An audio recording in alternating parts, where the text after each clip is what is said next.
Olá, meu nome é Raul. Hoje vamos falar sobre medicamentos utilizados para a sedação consciente. Nesse vídeo aqui você pode ver tudo o que eu falei sobre medo de dentista e o que fazer. O que você pode fazer para superar esse medo de dentista.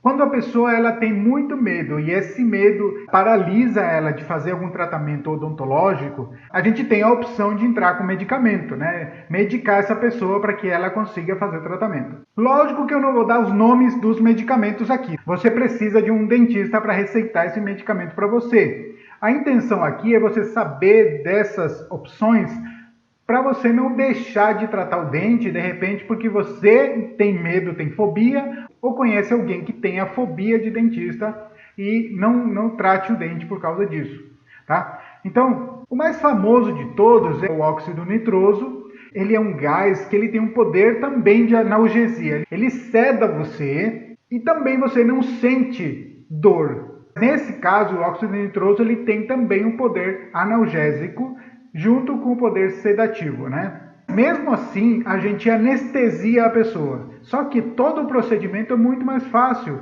Então, uma pessoa, por exemplo, que tem fobia de extrair o dente, ela pode ser sedada e aí fazer o tratamento.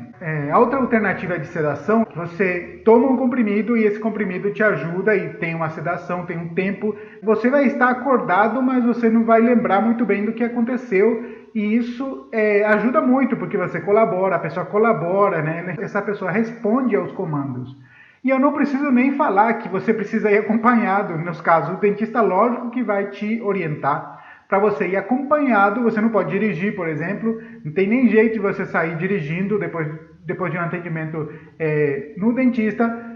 À base de sedativo, quando você tomou um sedativo, né, quando você foi medicado. Crianças. Muitas pessoas pensam assim, então você dá meu filho e meu filho vai fazer o tratamento bonitinho lá, vamos colocar o óxido nitroso. Não é assim que funciona. Por quê?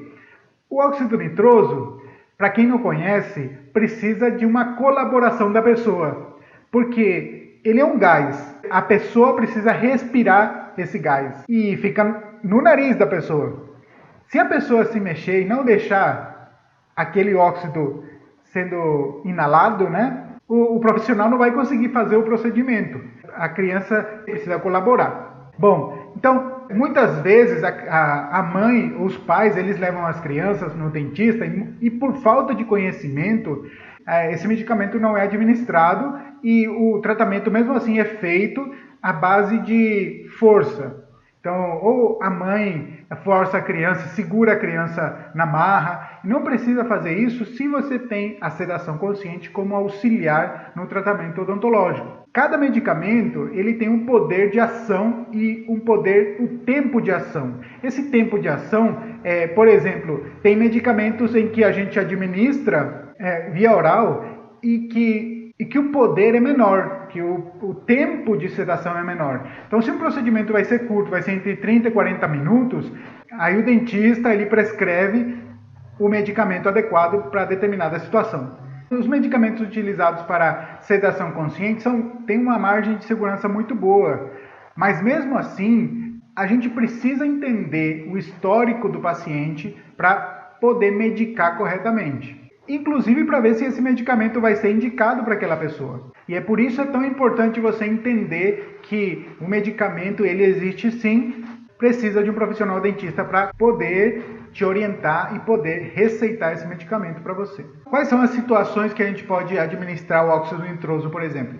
Em crianças maiores que 2 anos, pessoas que têm muito medo de dentista, né, fobia de dentista, pessoas com pressão alta e diabetes também podem ser submetidas a uma sedação consciente. O objetivo sempre é você diminuir a ansiedade e fazer com que a pessoa colabore com você. O nível de cooperação dessa pessoa aumenta muito, mas a consciência dela diminui. Então ela responde sim a comandos verbais, mas ela não vai lembrar disso, provavelmente não vai lembrar depois da cirurgia ou depois do tratamento odontológico. O medo a gente controla, ou a ansiedade a gente controla com esses medicamentos em questões pontuais, mas a fobia ela tem uma origem.